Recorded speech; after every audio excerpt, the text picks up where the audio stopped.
Tuwan-tuwa ang mga individual na nabigyan ng libreng pagkain sa ilalim ng Walang Gutom Kitchen ng Department of Social Welfare and Development. Si Denise Osorio sa detalye. Hindi lang bumisita kundi nagsilbi pang service crew at tagahain ng pagkain si Pangulong Ferdinand R. Marcos Jr. para sa ating mga kababayang walang sapat na makain.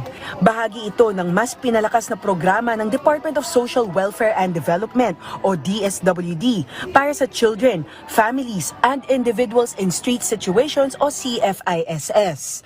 Sinabi ni DSWD Secretary Rex Gatchalian na mas pinatututukan ngayon ng Pangulo ang kampanya ng pamahalaan kontra gutom. Ang dream niya, sabi nga niya, ang birthday wish niya at ang pangarap niya, wala nang gutom na Pilipino pagtapos niya after his term.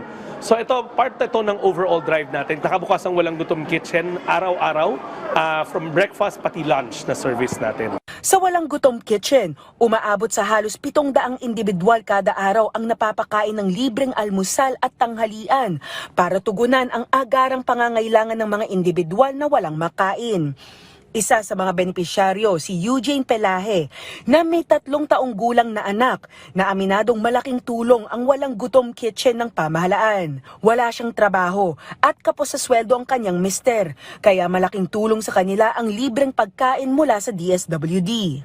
Maayos naman po sila ng tao dito na kumakain. Maayos naman po yung trato po nila sa mga service ko dito. Okay naman po, ma'am. Naiyak din ako kasi ang pagbibigay niya bukal sa puso po. Galing sa puso po talaga na may pagmamahal sa buong bayan. Si Nanay Lucia Eldes naman, laking tuwa niya at nakasama niya sa pagkain ang ating Pangulo.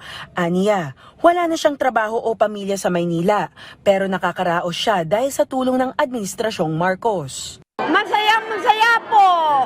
Wala po akong masabi po. Mga pinsan ko, alam ko nanonood sila.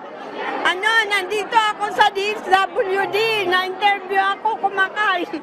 Kumakain ako, nandito si Bongbong, presidente natin. Masaya talaga lang.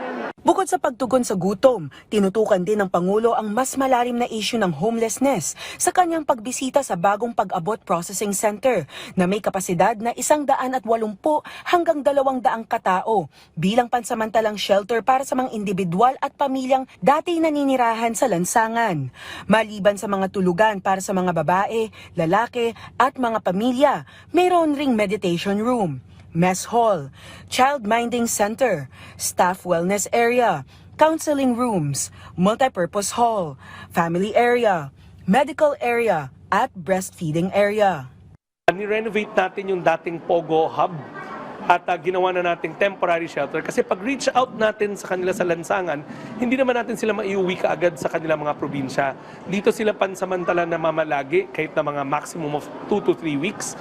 Then, ilolocate namin yung mga komunidad nila, ibabalik natin sila doon katama na ng livelihood grant.